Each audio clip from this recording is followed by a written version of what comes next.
Hi, and welcome to my story time. Tonight, I'm going to read Joan Procter, Dragon Doctor, the woman who loved reptiles. And it's written by Patricia Valdez, who is a PhD scientist herself, and she loves writing for children. So I hope you enjoy this story.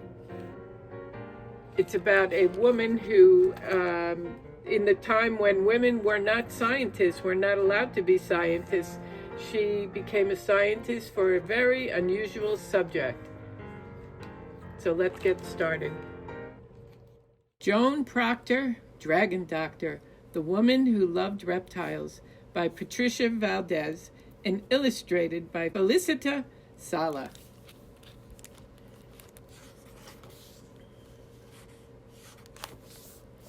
Back in the days of long skirts and afternoon teas, a little girl named Joan Procter entertained the most unusual party guests. Slithery and scaly, they turned over teacups. They crawled past the crumpets. While other girls read stories about dragons and princesses, Jones read books about lizards and crocodiles. Instead of a favorite doll, a favorite lizard accompanied her wherever she went. Each day after school, Joan retreated to her bedroom, where she studied lizards, snakes, and turtles. She took careful notes, just like a scientist. And on the days that Joan was too sick to attend school, tiny toes and eager eyes cheered her up. The reptiles were quiet and watchful, just like Joan. For her 16th birthday, Joan received a most curious gift. A baby crocodile. She tied a little ribbon around his waist and took him for a walk. She even brought him to math class one day. The students shrieked. The teacher recoiled. Apparently, crocodiles were not welcome at school. When Joan grew older, she skipped the parties and dances with her friends. Instead, she sought out the curator of reptiles and fish at the Natural History Museum. There, Joan and the curator talked snake scales, size, shape, texture, patterns, and even evolution. Sometimes Joan smuggled in her crocodile, to the delight of the curator. He knew right away that Joan was special. But soon these carefree days came to an end. England was at war. Women took up jobs left behind by men. The curator found himself short-staffed at the museum, so he hired Joan as his assistant. Joan flourished at the Natural History Museum. As a scientist, she surveyed the museum's vast collections and published research papers on pit vipers and pancake tortoises. As an artist, she created exquisite models and drawings for the reptiles exhibits. When the curator retired, Joan took over. Men returning from war were surprised to find a woman in charge, but times were changing, and Joan was leading the way.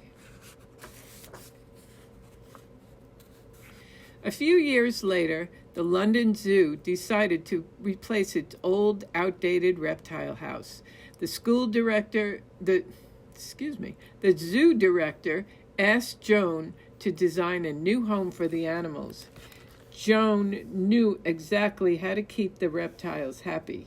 She added elaborate lighting and state-of-the-art heaters that provided hot spots to keep the cold-blooded animals warm. She brought in plants and created artwork that mimicked each animal's natural environment. Joan took extra care designing one enclosure in particular. By this time, the stories had emerged of a fierce, man-eating lizard with a long, forked tongue living on the faraway Indonesian island of Komodo. It was rumored to be 30 feet long, faster than a motor car, stronger than an ox. They called it the Komodo dragon. The stories didn't frighten Joan. She dreamed of studying dragons up close. On opening day of the new reptile house, visitors packed the zoo. They gawked at the geckos, they peered at the pythons, and they marveled at the monitors. But when they reached Joan's special enclosure, they gasped. 2 7-foot lizards stared back at them. Real-life dragons.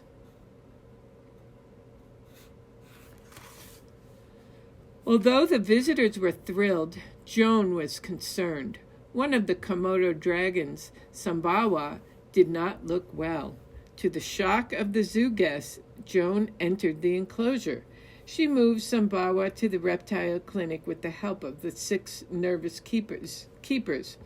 The dragon let Joan clean a sore in his mouth with no fuss at all. In fact, he thanked Joan by licking her face. Joan thought Sambawa was brave. The keepers thought Joan was brave. News of Joan and the Komodo dragons spread. Reporters flocked to the reptile house with questions. Had she ever been bitten? Was she afraid of the dragons? What kind of woman runs a reptile house? Joan wished the reporters would ask about the animals instead. Joan cared for each and every creature in the reptile house, from daily health checks to delicate surgeries. Her dedication and talent could not be matched. Scientists all over the world read about Joan's research, her clinical skills, and the success of the new reptile house. She became an international sensation. The Zoological Society of London invited Joan to present her Komodo dragon research at a scientific meeting. As Joan took up the stage, she wheeled out Sambawa, sitting freely atop a large table. The audience squirmed in their seats. Joan stroked Sambawa's head and fed him a pigeon. He ate it in one gulp. Sambawa wandered through the audience as Joan explained that the reports of Komodo dragons were greatly exaggerated. They could grow up to 10 feet, not 30. They ran fast, but not as fast as a motor car. They could be fierce, but they were mostly gentle. When Joan finished her presentation, Sambawa returned to her side. The audience erupted in applause. Joan's passion for reptiles never waned. For the rest of her life, she could be found walking or riding through the zoo with Sambawa by her side. And just like when she was a little girl, Joan often hosted children's tea parties at the reptile house with her scaly friends.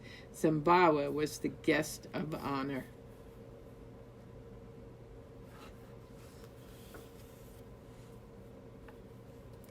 The end.